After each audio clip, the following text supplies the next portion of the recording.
Hello à tous, je suis Andrea Pierre, aka Andy, entrepreneur et fondatrice de l'application d'inspiration de voyage Odes.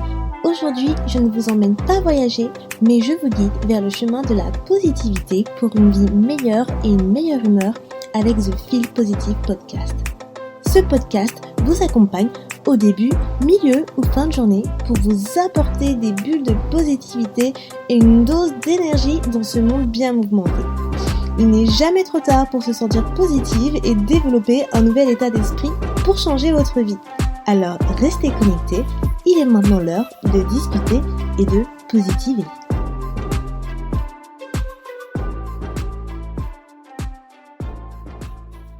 Hello tout le monde, bienvenue dans The Feel Positive Podcast, le podcast qui réveille la positivité qui est en toi. Dans le dernier épisode, je vous avais dit que la positivité améliore le style de vie et améliore aussi votre santé. Aujourd'hui, on va voir ce premier point ensemble, donc comment ça améliore votre style de vie. Déjà, quand on parle de style de vie, ou de lifestyle, si on l'a fait à l'anglaise, on parle de la manière de vivre, d'être et de penser de quelqu'un ou bien d'un groupe. Donc cela, ça va inclure du coup les types de relations sociales que tu as, ta façon de t'habiller, tes valeurs, ta façon de voir le monde, ta façon de consommer, etc. En général, ton style de vie va refléter ton attitude et il est souvent influencé par la société. Et la société d'aujourd'hui, comment dire, il y a de gros progrès à faire, donc vaut mieux faire attention de comment tu es influencé. Donc si on jette un œil à ton style de vie, il y a quand même beaucoup de choses à prendre en considération et sur lesquelles tu peux progresser. Donc ce qu'on va faire aujourd'hui, c'est de se pencher sur les différents éléments que j'ai cités tout à l'heure et voir comment être positive va améliorer ton style de vie pour ces aspects-là, donc les types de relations sociales, façon de s'habiller, les valeurs, façon de consommer et façon de voir le monde. Il y en a encore plein d'autres, mais on va se focus simplement sur ces quelques éléments-là, car c'est déjà bien et sinon ça va être un épisode de 1 heure. Donc concernant les relations sociales, tu as forcément un groupe d'amis avec qui tu traînes, avec qui tu as des centres d'intérêt communs, des bons délires, etc. Je ne sais pas si vous connaissez cette citation qui dit « Dis-moi avec qui tu traînes, je te dirai qui tu es ». Pour moi, cette citation, c'est 50-50. Pourquoi ? Parce que d'un côté, tu as ton vrai cercle d'amis, donc les vrais, c'est ceux sur qui tu peux compter et qui sont comme la famille. Et d'un autre côté, tu as les amis, qu'on dit entre guillemets, tes connaissances. Et dans ces deux cercles-là, tu peux avoir plusieurs types de personnalités et d'état d'esprit. Par exemple, moi je suis quelqu'un de très optimiste, positive et qui relative beaucoup. J'ai des amis dans mon cercle très proche d'amis où ce n'est pas forcément le cas et vice-versa. J'ai des personnes qui sont pareilles que moi, or ce ne sont pas des gens que je fréquente tous les jours dans mon cercle de connaissances. Bref, tout ça pour dire que dans la majorité des cas, ton cercle d'amis va te ressembler à 80%, donc ils vont avoir la même perception des choses que toi, mais pas tout le temps. Lorsque tu deviens une personne positive, cela t'amène à changer tes relations sociales. Tu vas ressentir le besoin de t'éloigner des personnes qui ne partagent pas les mêmes vibrations que toi. Ça ne veut pas dire que tu les raies de ta vie de façon radicale, mais tu ne partageras plus de connexion avec telle ou telle personne. Je te donne un exemple. Tu es devenue positive et du coup tu te retrouves avec ton groupe d'amis habituel et à leur habitude, ils sont toujours en train de se plaindre ou de critiquer. Toi du coup tu essaies d'apporter un peu de good vibes à la conversation et leur dis de relativiser et tu essaies de switcher le sujet sur quelque chose de plus enthousiasme, de plus positif. Échec total. Au final, rebelote, 10 minutes plus tard, ça se plaint encore et ça continue à chaque fois que tu les vois. Est-ce que tu penses que toi, avec ton nouvel état d'esprit positif, t'entourer de ce genre de personnes t'apportera de bonnes choses ? Eh bien non. Au fur et à mesure, tu te rends compte que les sujets de conversation sont que négatifs et n'apportent rien de bon et que ce n'est plus ce que toi tu as envie maintenant. Donc au final, tu vas commencer à t'éloigner petit à petit de ce groupe et tu vas faire de nouvelles connexions avec des personnes qui partagent ta nouvelle vision des choses. Et ça arrive plus souvent que tu le crois. On pense que c'est dur de s'éloigner d'une personne, mais je te prie de croire que si la personne en question ne t'apporte rien dans ta vie et qu'elle n'est plus en lien avec ce que toi tu veux, tu vas faire vite le tri. Tu n'es pas obligé de les rayer de ta vie, hein. Encore une fois, tu n'es pas obligé d'être radical. Bon, moi j'avoue, je suis quelqu'un de très radical, je n'ai vraiment aucun scrupule à me séparer des personnes qui ne sont pas alignées avec ce que je suis. Ce n'est pas être égoïste, mais j'ai envie de m'entourer des personnes qui vivent à la même fréquence que moi et je sais ce que je veux, tout simplement. C'est je pense à moi en premier lieu et à mon état d'esprit, à ma santé mentale. Donc voilà, ce que je veux dire, c'est simplement que tu vas juste moins sortir avec eux, peut-être moins passer de temps au téléphone avec telle ou telle personne, parce que tu n'es plus aligné avec leurs vibrations. Ça va juste te saouler en fait d'être auprès de gens qui se plaignent tout le temps, critiquent, jugent et encore d'autres choses quoi. Donc en y repensant, tu te diras, c'est vrai que mon humeur est différente depuis que je fréquente moins ces personnes. Donc être positive, ça va t'amener à changer tes relations sociales, à fréquenter des personnes qui vivent à la même fréquence que toi, qui ne vont pas t'apporter des mauvaises vibes. Ce qui m'amène à ta façon de t'habiller. Tu te demandes comment la positivité va changer ton style. Ce n'est pas forcément ton style, en fait, ça va être les couleurs que tu portes. Moi, je suis convaincue que les personnes plus positives portent des couleurs déjà plus vives et plus claires que les personnes négatives. Après, vous allez me dire que tout est relatif, car une personne peut être positive et porter que du noir. Donc oui, c'est vrai. Et il me semble que Steve Jobs portait des pulls blancs ou noirs seulement. Mais vraiment, il y a une minorité de personnes comme ça, hein.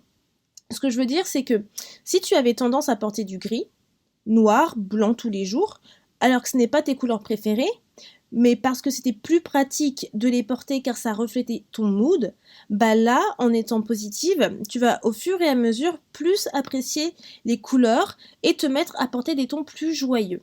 Je ne dis pas que tu vas passer d'un ton noir à du jaune, mais du noir, par exemple, tu peux passer à du beige ou à du bleu marine. Et ça, je l'ai déjà vu. Je connais une personne, par exemple, qui voulait vraiment devenir plus positive et mettait toujours du noir et du gris.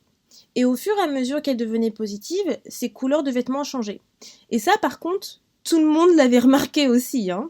Donc forcément, quand tu passes de mettre du noir à tous les jours à mettre des couleurs un peu plus gaies ou plus claires, ça se remarque. Et la première chose qui te vient, toi, à l'esprit en tant qu'ami, c'est de dire « C'est beau de te voir dans une couleur autre que le noir ». Donc ça, c'est un autre point à prendre en compte sur comment la positivité peut influencer ton style de vie. Ensuite, tu as les valeurs. Les valeurs, c'est assez divers parce que l'on a tous des valeurs différentes et donc être positive, ça va influencer d'une manière ou d'une autre chaque valeur que tu as, chaque valeur qui te sont importantes. Par exemple, l'une de mes valeurs, c'est le respect. Le respect des autres, être respectueux avec les gens que t'aimes ou les gens qui t'entourent, c'est très important pour moi. Et le respect, ça applique plusieurs choses. Ce n'est pas que la manière de parler à quelqu'un, mais c'est aussi la manière dont tu te comportes avec quelqu'un, dont tu la traites par exemple. Donc ça regroupe plusieurs facteurs. Admettons que tu as toi aussi le respect comme valeur fondamentale. Quand tu n'as aucun sens de la positivité dans ta vie, tu vas traiter la personne avec le minimum de respect requis. À certains moments, tu vas manquer de respect à certaines personnes sans t'en rendre compte. Par exemple, tu as passé une très mauvaise journée au travail, tu t'es pris la tête avec tes collègues, tu as passé ton temps dans les bouchons et tu arrives chez toi au bout de ta vie. Ton compagnon n'est pas au courant encore de tout ce qui s'est passé dans ta journée. Tu arrives chez toi, mais tu lui en fais pas encore part. Donc vous discutez de tout et de rien, mais pas encore de ta mauvaise journée. Et là, à un moment, pour X raisons, il t'énerve par rapport à un truc.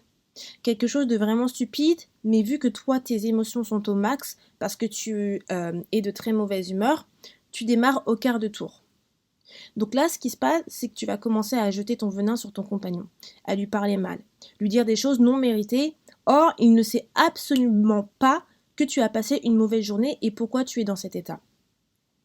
Avec les mots que tu lui dis, tu lui as manqué de respect, parce que tu as eu une mauvaise journée et tu n'as pas pu contrôler tes émotions. Toi qui es d'habitude respectueuse, là, le respect, il est mort. Alors, tu as le droit de passer une mauvaise journée, tu as le droit de perdre le contrôle sur tes émotions de temps en temps, là n'est pas la question. Où je veux en venir, c'est que tu étais tellement énervé de ta journée qu'à la première chose qui t'a énervé, tu as explosé.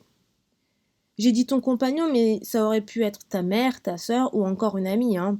Et ça, c'est juste un exemple. Si tu es une personne positive, tu sais comment faire face à ce genre de situation. Donc malgré la mauvaise journée que tu as passée, à la fin de la journée, en rentrant chez toi, ce que tu vas te dire déjà, c'est merci, je rentre en vie. Gratitude. Ça va être l'objet d'un autre épisode que j'ai hâte d'ailleurs, donc on en parlera plus précisément dans un épisode dédié. En étant positive, tu sais que ça ne sert à rien de s'énerver puisque cela ne va rien résoudre à la situation. Et dans la situation où normalement tu te serais énervé, tu seras au final calme et ne va pas éclater et démarrer au quart de tour. La situation t'ennuiera, mais tu l'aborderas autrement en fait. Car tu sais que ton copain, il n'y est pour rien si tu as passé une mauvaise journée. Et il ne mérite pas que tu verses ta colère sur lui et que tu lui manques de respect en lui disant des horreurs d'un seul coup. Tu vas penser plus du style « j'aimerais pas qu'on me fasse ça, donc je ne le fais pas à autrui ». Donc lorsque je dis que la positivité améliore tes valeurs, c'est que tu vas leur donner encore plus une grande importance. Donc une importance plus élevée. Donc tu vas te dire vraiment, en fait, quand j'aborde quelque chose et que j'ai une valeur qui me tient à cœur, je vais faire attention quand je parle à une personne. Quand je parle à une personne ou que je fais quelque chose. Parce que moi, je ne veux pas que la personne, que autrui me fasse la même chose. Donc en fait, tu vas relativiser. Donc ce qui m'amène à la manière de voir le monde. Donc ta manière de voir le monde va complètement changer. Donc là, tu t'imagines bien que ta vision sur le monde va changer radicalement. Dans le sens où tu vas relativiser sur tous les points. Encore une fois, on parle de relativiser. Par exemple, moi, ça fait 4 ans que j'habite à Londres cette année. Et j'ai rencontré pendant ma première année pas mal de personnes de toutes nationalités. Et ça, c'est une des meilleures expériences que j'ai pu vivre car tu ouvres vraiment les yeux et tu apprends de la culture des autres. Une fois, j'étais avec une de mes amies coréennes et une amie chilienne. Et mon amie coréenne m'a demandé pourquoi la France faisait toujours des grèves. Bon déjà, j'étais morte de rire à cette question parce que franchement, même moi, je me pose la même question parfois. Du coup, je lui ai expliqué certains cas courants de quand en France on a pu faire des grèves. Je ne sais plus trop, je lui avais donné quoi comme exemple, mais c'était par rapport à des avantages qu'on voulait nous retirer en France. Et c'était il y a quelques années, et que personne ne voulait que ça arrive. Enfin bref. Du coup, lorsque je lui ai expliqué, elle comprenait toujours pas, et elle me dit « Mais Andrea, nous en Corée, on n'a même pas ces avantages, on ne fait même pas grève. » Et j'ai aussi ma copine du coup chilienne qui surenchérit en me disant la même chose. Bah nous non plus, en fait en Chili on fait pas grève et on n'a pas ces avantages. Et je vous avoue qu'à ce moment-là, à part fermer ma bouche, tu ne sais pas trop quoi dire. Ça m'a juste fait penser à tous les pays qui n'ont pas du tout d'avantages sociaux ou pas la moitié de ce que nous avons.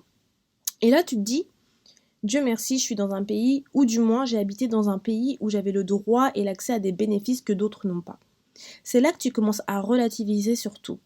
Donc, ta manière de voir le monde, ta perception des choses va changer en étant positive. Tu vas voir les bons côtés des choses et ça, c'est très très important. Pour finir, ta manière de consommer. Alors, simplement, ce que tu manges reflète ton style de vie en général. Donc, si tu as bien suivi cet épisode, si tu changes ton style de vie, soit les différents aspects que l'on a pu voir et décortiquer, ton alimentation va également changer. Et par là, tu voudras consommer des aliments plus sains et moins de repas lourds ou gras. Parce qu'un repas sain égale à un esprit sain et l'esprit contrôle tes pensées. Et des études prouvent que plus tu manges gras, fast food, des repas non équilibrés, plus cela a un impact sur ton humeur, ta manière de penser. D'ailleurs, il y a un documentaire là-dessus que j'ai regardé sur Netflix, super intéressant. Je crois que c'était sur Netflix ou Prime Video, je ne sais plus. Mais en tout cas, si ça vous intéresse, j'essayerai de vous le retrouver. Laissez-moi simplement un commentaire sur Instagram et je vous le retrouverai avec grand plaisir. Donc cela ne veut pas dire que tu dois rayer de ton alimentation ce que t'aimes, loin de là. Franchement, moi je ne me prive de rien, hein. Et ceux qui me connaissent savent que je suis très très gourmande, surtout des aliments sucrés, les desserts, j'adore ça. Et du coup, moi je m'autorise de temps en temps des cheat days quand j'en ai envie. Mais ça ne m'empêche pas de manger équilibré. Donc voilà, vous aurez l'envie d'avoir une meilleure alimentation également lorsque vous deviendrez plus positive. Et qui dit meilleure alimentation, dit meilleure santé. Donc ça aussi, on va le voir dans la deuxième partie où l'on va voir la positivité et la santé.